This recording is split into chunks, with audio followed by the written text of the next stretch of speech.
مہمان غائب۔ دوست ملک کے صدر کو غسل خانے میں گئے تقریباً آدھا گھنٹہ ہو گیا تھا اور وہ ابھی تک باہر نہیں آئے تھے، جبکہ انہیں آدھ گھنٹے بعد شہر کے سب سے بڑے باغ نیشنل پارک میں پہنچنا تھا۔ آج شہر کے معزز لوگوں نے مہمان صدر کو دعوت دی تھی۔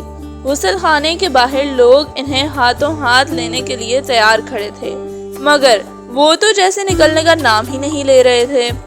دروازے پر دستک دے کر انہیں وقت گزرنے کا احساس دلانا بھی اخلاق سے گری ہوئی بات تھی۔ آخر وہ بچے بھی نہیں تھے، انہیں تو خود بھی احساس تھا، اور یوں وہ بھی وقت کی پابندی کے لیے بہت مشہور تھے۔ وہ 5 روزہ سرکاری دورے پر آئے تھے۔ دونوں ملکوں کے تعلقات برسوں سے دوستانہ تھے اور ایک دوسرے سے تجارت بھی کرتے تھے۔ یہی وجہ تھی کہ دونوں کے حالات روز بروز بہتر ہوتے جا رہے تھے۔ یہ دورہ ان تعلقات کو مضبوط بنانے کے لیے جا رہا تھا۔ آج انہیں آئے ہوئے صرف دوسرا دن تھا کہ شہر کے لوگوں نے انہیں دعوت دے ڈالی۔ انہیں باغ تک لے جانا ملک کے نائب صدر کی ذمہ داری تھی۔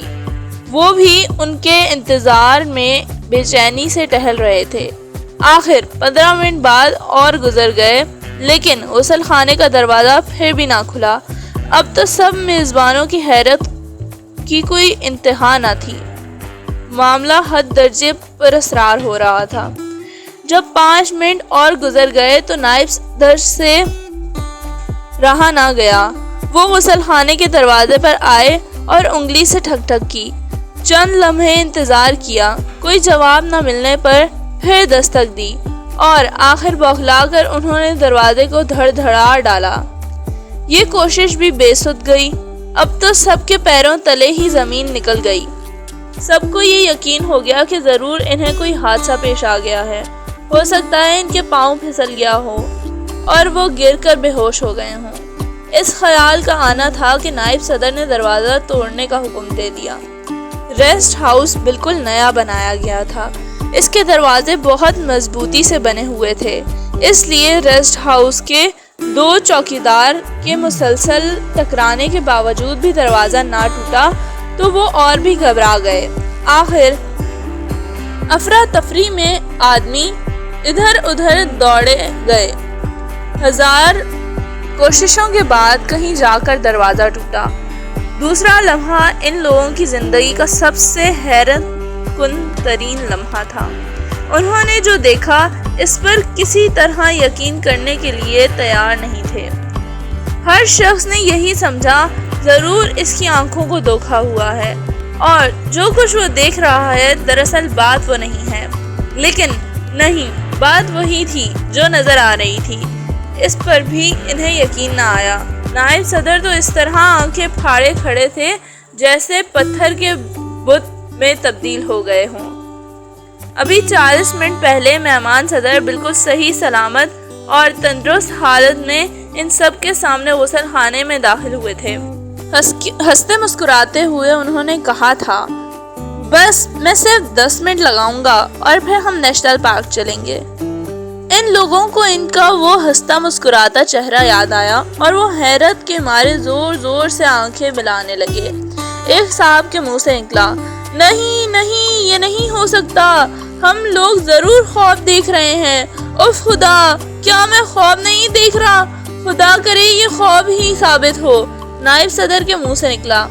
ان کی آنکھیں مارے حیرت کے پھٹی کی پھٹی ہی رہ گئیں، لیکن جو حقیقت تھی اسے خواب کہہ کر نظریں چرانا ناممکن تھا، اور یہ حقیقت ہی تھی کہ مہمان صدر اس وقت غسل خانے میں موجود نہیں تھے۔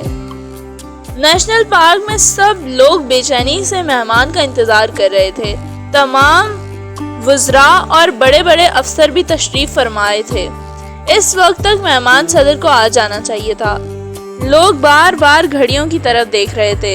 گھڑیوں سے ان کی نظر باغ کے دروازے کی طرف جا رہی تھی جسے دلہن کی طرح سجایا گیا تھا۔ مہمانوں میں خان رحمان اور پروفیسر داؤد بھی تھے۔ ان کے ساتھ ان کے بچے بھی آئے تھے۔ ان کے علاوہ اور بھی بڑے بڑے مشہور لوگ یہاں موجود تھے۔ البتہ انسپکٹر جمشید یہاں موجود نہیں تھے۔ آج ان کی ڈیوٹی اس رستے پر لگائی گئی تھی جس سے مہمان صدر نے آنا تھا۔ خدا جانے کیا بات ہے، اس وقت تو مہمانوں کو آ جانا چاہیے تھا، ایک صاحب نے بڑبڑا کر کہا۔ لوگوں نے ان کی طرف دیکھا۔ یہ ایک سفید داڑھی والے بزرگ قسم کے آدمی تھے۔ ضرور کوئی خاص بات ہے، معلوم کرانا چاہیے، آخر یہ حکام کیا کر رہے ہیں، ریسٹ ہاؤس کو فون کیوں نہیں کرتے؟ داڑھی مونچھوں کے بغیر سفید رنگ کے چہرے والے آدمی نے جھنجھلا کر کہا۔ ڈاکٹر صاحب، ان حکام سے تو خدا ہی سمجھے گا، اینک والے ایک آدمی نے کہا۔ مجھے تو گڑبڑ معلوم ہوتی ہے، سفید داڑھی والا پھر بولا۔ مولانا قادری صاحب، خدا کے لیے گڑبڑ کا نام بھی منہ سے نہ نکالیں، ڈاکٹر خاور بولے۔ کیوں صاحب، اس میں کیا حرج ہے؟ مولانا تلملا کر بولا۔ دونوں ملکوں کے تعلقات بہت اچھے ہیں، اگر کوئی گڑبڑ ہو گئی تو تعلقات خراب ہو جائیں گے، ڈاکٹر خاور نے کہا۔ اوہ، مولانا قادری کے منہ سے نکلا۔ بات معقول ہے، خان رحمان نے پہلی مرتبہ گفتگو میں دخل دیا۔ شکریہ جناب، ڈاکٹر خاور نے خوش ہو کر کہا۔ دیکھیے نا، دشمن ملک کب سے دونوں ملکوں کے حالات خراب کرنے کی کوشش کر رہا ہے، ایسے میں اس قسم کی بات زبان سے نکلتے ہوئے بھی ڈرنا چاہیے۔ CID کے ایک آدمی چاروں طرف گشت کر رہے ہیں، ایسا نہ ہو وہ سن لیں اور انہیں ہم پر بھی شک ہو جائے۔ آپ بالکل ٹھیک کہہ رہے ہیں، پروفیسر داؤد نے بھی ڈاکٹر خاور کی تائید کی۔ پھر بولے، میں نے آپ کا نام سن رکھا، شاید آپ ڈاکٹر خاور کے ساتھ ساتھ ملک کے سب سے بڑے کاروباری بھی ہیں۔ آپ نے ٹھیک سمجھا، ڈاکٹر خاور بولے۔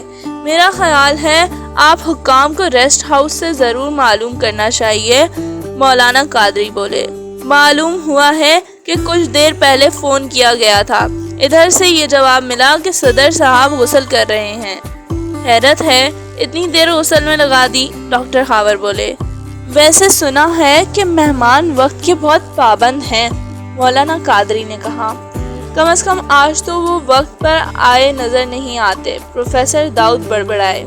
ساتھ ہی انہوں نے اپنی گھڑی پر نظر ڈالی، ٹھیک 5 بج رہے تھے اور یہ وقت تھا مہمان کی کار کے اندر داخل ہونے کا، لیکن کار کا تو دور دور تک کوئی اتا پتہ نہیں تھا۔